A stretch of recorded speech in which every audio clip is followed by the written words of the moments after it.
guys, welcome to Mara Makes. A really good friend of ours, the best man at our wedding, pointed out that our first few videos are all recipes that contain tree nuts, which he's allergic to. I myself actually developed a peanut allergy in adulthood, so I love finding ways to adapt my old favorite peanut butter recipes. This one in particular was my all-time favorite comfort food in college. The cafeteria used to make these giant Reese's-like chocolate peanut butter fudge bars that basically got me through finals every year.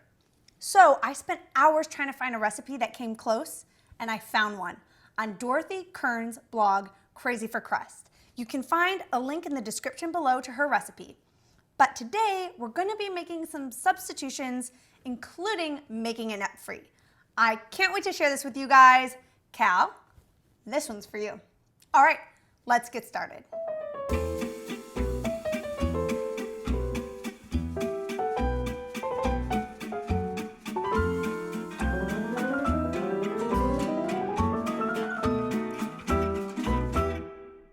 So one of the things I love about this recipe is that there's only 5 ingredients, so it's super easy.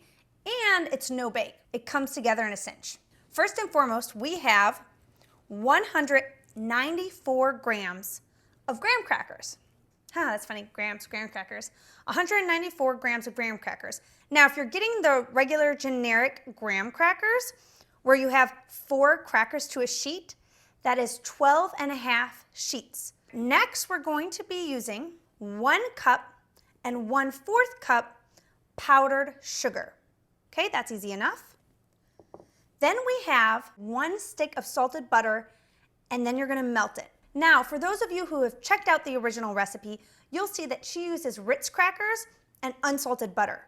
Well, because we're gonna be using graham crackers today, I really wanted to go with salted butter. Next, we have our shining star ingredient, Sun Butter's organic sunflower butter.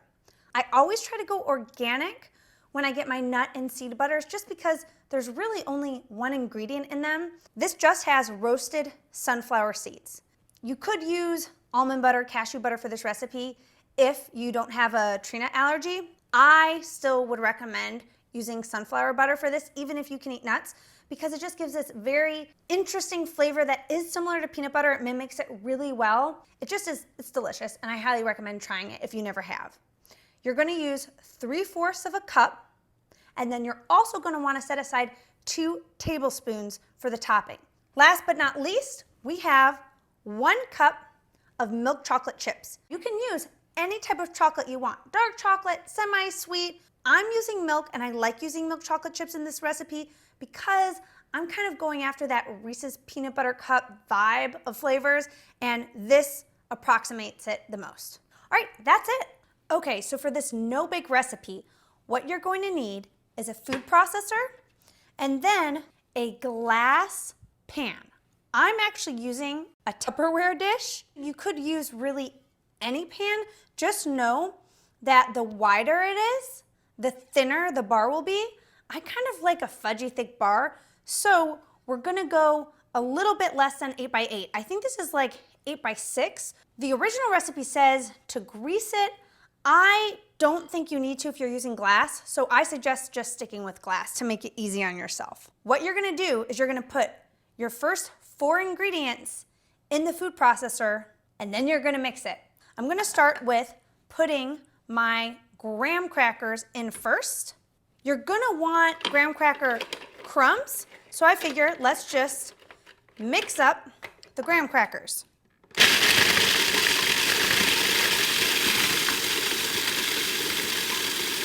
All right, you wanna mix until you get a nice fine crumb.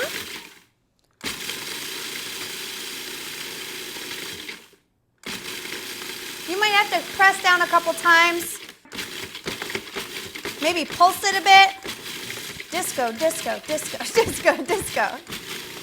All right, so we have a nice fine crumb, no more chunks of cracker. Next, we're gonna put in our 1 1/4 cup of powdered sugar, which dump it in. Woo, it's like a fluffy pillow. Let's mix that in there, just a couple pulses. Really nice. Now we're gonna add our melted butter. I never said this recipe was healthy. Like I said, this is comfort food. This will get you through just about anything. I'm gonna blend that up. Again, I'm just gonna pulse it like 3 times. Okay, that was 4, I lied. All right, so now, I love the poof of powdered sugar that just comes out every time I open the lid. So now we're gonna do our 3/4 cup sunflower butter. I just wanna show you why I love making this recipe. You get to do this. Ooh, look at that ooey gooiness. It looks so good. Oh my God, I could just eat this. I could just go to town on the spoon and just like call it a day. But we're making our recipe, so that's enough of that. So I'm gonna measure out 3/4 cup into our food processor. Here's 1/4 cup. I'm so excited for this. You have no idea how much I love this dish. I'll be honest, when I discovered sunflower butter, or when I like had it for the first time, the amount that it reminds me of peanut butter more than any other nut or seed butter just really made me happy, because when I developed an allergy to peanut butter, it was such a bummer because I love peanut butter based recipes, and now I feel like I'm not really missing out anymore. So, all right, that's 3/4 cup of sunflower butter. Now we're gonna blend this up. Here's where it really, really comes together. Now you're gonna wanna let this go until it really smooths out. Ooh, it almost becomes like a dough. I'm gonna warn you, you're gonna wanna just eat this, but wait for the final preparation. Trust me on this. See how it's mixing around and around until it's like consolidated into one sticky dough? That's kind of when you know it's done.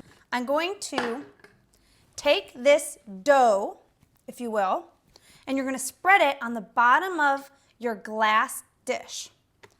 Very easy. I mean, this literally is like what is inside a Reese's peanut butter cup, except it's a sunflower butter cup.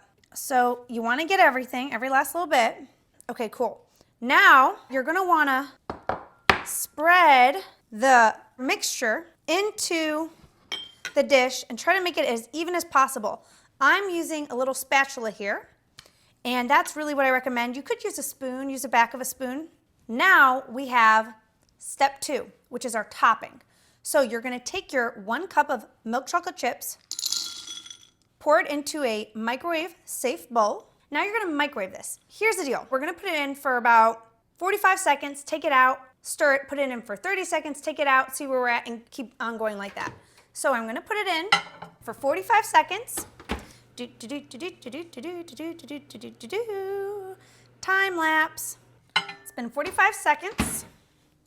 We're gonna take it out, use our little spatula, and see it started to melt, but not really. So we're gonna put it in, we'll put it in for another 45 seconds, because this is a lot of chocolate here. So again, you wanna go 45 seconds at a time until it's really starting to melt, and then you wanna just go at like 30 seconds, 20 seconds, 15 seconds. You don't wanna blast it all at once, because chocolate can be a little bit finicky, especially when you're microwaving it. You don't have as great control as you would on the stove. All right, so we just had this in for another 45 seconds. So I'm gonna, oh, see, that's exactly what we want. So it really looks like a minute and a half is all we needed. And this is literally perfect. Now we're gonna add 2 tablespoons of sunflower butter to the melted chocolate. I'm just gonna actually use a spoon and approximate it. All right, ooh, yummy. We're gonna stir this up. Ooh, yummy, look at this. I actually really love messing around with seed butters. I love sesame seed, I love black sesame, I love sunflower seed. Look at that. Okay, so now you just put it on top. Could not be easier. So look at that. Oh my goodness. Oh my goodness, goodness, goodness, goodness. Look at this. Wow. Oh. Again, this is amazing. If you're not convinced by now, I can't help you. There's still a good little bit in here. Now, you could just lick the bowl, and you know what? I won't tell. and I definitely won't judge, but the more you can get on the actual dessert, the better. All right, so we're going to spread it out now, and you really want to get the chocolate over every inch. So this is very meditative, actually. Might be my favorite part. Smooth it out. All right, that's it. Okay, so for our last step, we're gonna throw it in the fridge and let it chill. As you can see, it's still a little liquidy, so we just need to firm it up a bit. So I'm gonna say maybe we'll put it in for about an hour, and then I'll take it out and show you guys what the final product looks like. Another great reason to do this in Tupperware is I can just put the lid on, boom, we're good to go, throw it in the fridge. I'll be back in a bit. All right, so it's been about an hour, hour and a half. Let's go grab our bars and see how they turned out. All right, here we go. Like I said, putting this in Tupperware is awesome because it stores so easily. So I just pop off the lid and this is literally perfect. This is exactly what we want it to look like. I mean, this is basically a giant Reese's sunflower butter cup that I'm holding in my hands. I'm just gonna eat the whole thing. See you later. No, but like maybe I'll share, maybe not. Okay, so we're just gonna cut a little piece. Now, I will warn you, this is super, super, super rich, so you don't need a big piece. Despite what my college self thought, when I would eat pieces like this big, I'm not kidding, I'd have like 2 or 3 of them, but you don't really need that unless you're having a day and then, you know what, eat as much as you want. One of the other reasons why I love this dessert is because it's so great for parties, because you can just make one batch and cut it up into a ton of little pieces, and then boom, you have a dessert for a bunch of different people. All right, look at this. Yeah, this is exactly what you want it to look like. I mean, I cut a little corner. Obviously, the inside parts where you can get really nice, pretty squares will be the most visually appealing, but honestly, it all tastes the same. Yep. Yep. This is like bringing me back to college, but like in a good way, not like the finals way. This tastes just like a Reese's peanut butter cup. It's been years since I've had one, but I would recognize that flavor anywhere, except this is completely nut-free. And I really hope for those of you out there who can't eat nuts, do yourself a favor and make this. And whether you've never had a Reese's peanut butter cup or you used to and now you can't, this is where it's at. Thanks so much for watching. If you've enjoyed, please like, subscribe, share. Ingredients are listed in the description below. And Cal, let us know what you think. See you next time on Mara Makes.